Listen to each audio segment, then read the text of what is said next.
Huawei electric vehicle collides with BYD, automatic emergency braking function loses control? 20 million unfinished buildings in China will witness 5 tragic scenes nationwide.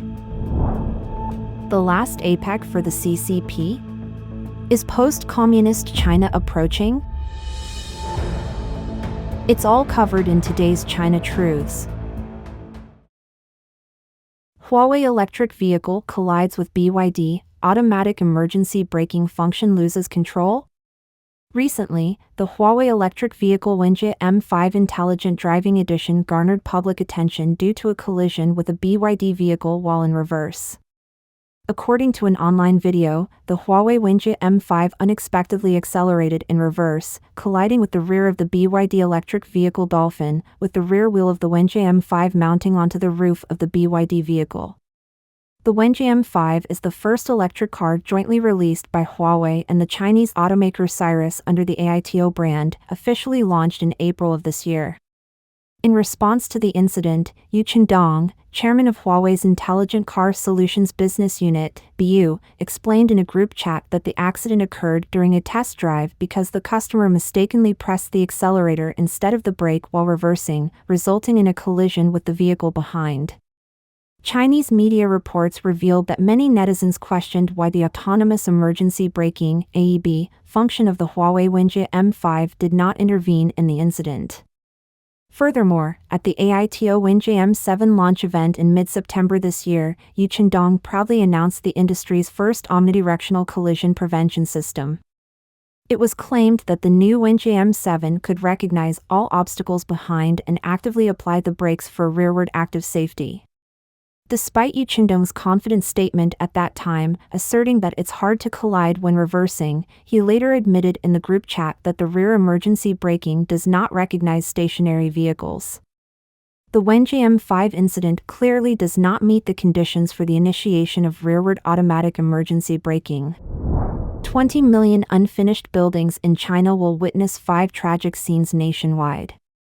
As mentioned earlier, Nomura Securities, a Japanese financial services institution, has disclosed that there are up to 20 million unfinished housing units in China. However, what's more noteworthy is the organization's prediction that at some point next year, the problem of delayed housing delivery is expected to become a societal issue, posing a threat to social stability. Mainland media has also underscored that in the latter half of 2023, if the unfinished housing units remain undelivered indefinitely, the entire country is poised to face 5 distressing scenarios. So, what are these 5 scenarios? Let's find out. Bank bad debt surge. Under the current home purchase policies, buyers only need to pay a 30% down payment, with the rest covered by bank loans. If the property can be delivered as planned, buyers will repay their loans even if the property depreciates. However, if a property becomes abandoned, buyers will reconsider continuing loan repayments.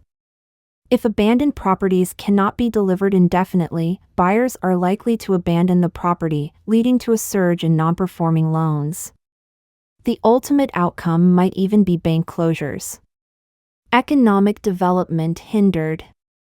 Real estate is a crucial part of the national economy with interconnected relationships across various industries.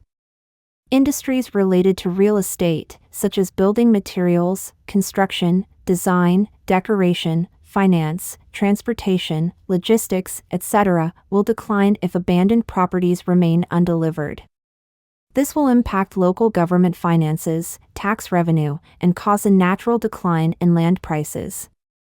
Property-related tax revenue is expected to decrease, creating a complex relationship with property price fluctuations. Unstoppable wave of unemployment. In a country like China, where real estate plays a significant role in investment, an indefinite delay in delivering abandoned properties would lead to a considerable increase in unemployment. The problem of unemployment will extend to both inside and outside the industry, with each job loss becoming a burden on families, society, and the nation. Over the past few years, economic downturn and a sluggish real estate market have already resulted in challenges for job seekers, with some opting for a more passive lifestyle. Rise in divorce rates. In contemporary Chinese society, owning a house is often seen as a prerequisite for marriage. Considering families that have purchased abandoned properties, there is a likelihood of an increase in divorces and homelessness. If abandoned properties cannot be delivered indefinitely, the number of divorces is expected to rise significantly, becoming an unavoidable reality. Surge in disputes.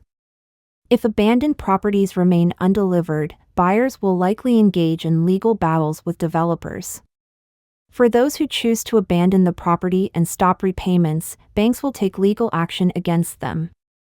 Regardless, disputes between buyers and sellers are inevitable, and ultimately, the majority of buyers will bear the brunt. As mentioned above, Nomura's report predicts that at some point next year, the issue of delayed housing delivery will become a societal problem, threatening social stability. Whether the government can introduce robust policy support will be a key factor in determining people's confidence in the real estate market and the genuine recovery of the economy. The last APEC for the CCP? Is post-communist China approaching? The headline might be a bit sensational, but considering the current overall situation, the days when the CCP can participate in APEC are indeed numbered. The countdown to the CCP's doomsday has begun. This comment was given by Mr. Tang Hao, a commentator from the Crossroads channel. He has offered some analyses on this topic, so let's stay tuned. Even before the CCP leader arrived in San Francisco for the APEC meeting, a large number of anti-CCP activists and democracy advocates had already gathered, engaging in various activities to expose the Communist Party's various wrongdoings against the Chinese people and calling for the overthrow of the CCP. More intense protests are expected when the party leader visits San Francisco's Chinatown. So, why do we say that the post-CCP era in China might be approaching fast? Let's first look at several surface phenomena overseas. Firstly, the scale and mobilization of overseas protests against the CCP this time can be said to be rarely seen in recent years. In other words, over the past decade, the CCP has angered too many Chinese at home and abroad and various factional forces within the party, making the CCP leader a universally despised figure. Secondly, within these protests against the CCP, there is a particular event initiated by several well-known pro-democracy activists called the Statehood Conference. They aim to discuss plans for ending tyranny and creating a democratic China. Moreover, Chairman Mike Gallagher of the U.S. House of Representatives China Competition Commission personally attended this event. What does this imply? It means that not only have overseas Chinese felt that the CCP regime is on shaky ground and hanging by a thread, but even the U.S. political arena has sensed an unusual atmosphere, believing that the opportunity to end communist China and create a free China might indeed be not far away. Additionally, this year, a large number of Chinese people have risked their lives to travel illegally and immigrate to the United States. In just the first 3 quarters of this year, the number of arrested Chinese illegal immigrants has increased 13 times compared to last year, exceeding 20,000 people. Please note that these are the arrested individuals, and the actual number of those not apprehended is likely much higher. Why are so many Chinese people trying to escape to the United States? Because the political and economic environment in China is very unfavorable, forcing people to seek better opportunities. Furthermore, more than 420 million people worldwide have declared their withdrawal from the Chinese Communist Party, the Communist Youth League, and the Young Pioneers. This also indicates that more Chinese people at home and abroad have seen through the truth about the CCP, choosing to quit party organizations and refusing to associate with the CCP, avoiding becoming targets in the crusade along with the CCP. Mr. Tang Hao said that what he mentioned are clues to the CCP doomsday clock that we can observe overseas. If China is really becoming stronger and more stable, why would so many people quit the CCP, oppose the CCP, and even flee China? In fact, there are even more and more important clues within China that confirm the accelerating countdown of this CCP doomsday clock. Clue 1: Financial crisis in the CCP. Leader emphasizes tightening the belt. The CCP leader recently publicly emphasized, during a central meeting, the need to persistently adhere to the ideology of tightening the belt, to eliminate extravagance and waste, and to strengthen budget constraints. In just a few words, this reveals that the CCP's national finances are extremely difficult. Not only are local governments heavily indebted, but even the central government's finances are likely in disarray. Without money, how can the government govern and pay salaries? Without funds, how can a large number of CCP officials and stability maintenance forces be sustained? Clue 2. Advocating the Fengqiao experience, public outcry exceeds CCP's tolerance. Since the 20th Party Congress, the CCP leader has vigorously promoted the Fengqiao experience and even led officials from the Political and Legal Affairs Committee, the Central Commission for Discipline Inspection, the Ministry of Public Security, and others to present awards to Fengqiao experience workers. According to China Media Project, the Fengqiao experience, a relic of the Mao Zedong era, refers to a heavily mythologized approach to social and political governance.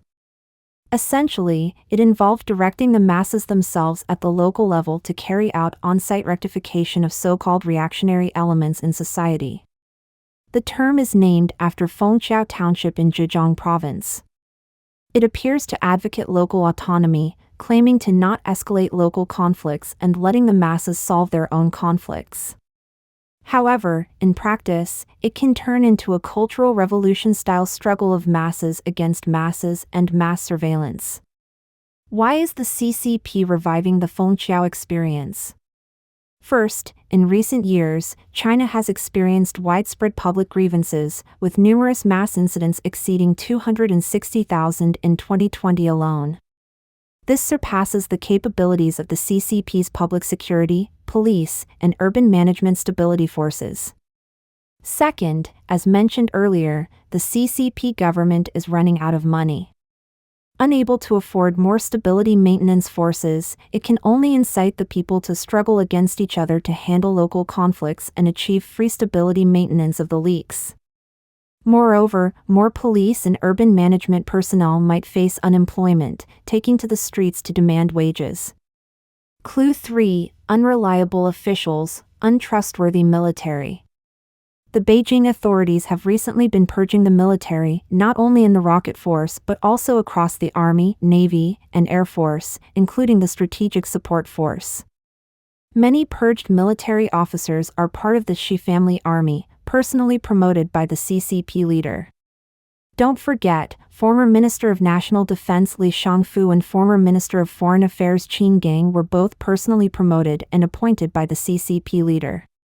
Consider this: if a country's Minister of Foreign Affairs and Minister of National Defense can suddenly disappear, what does that say about the country?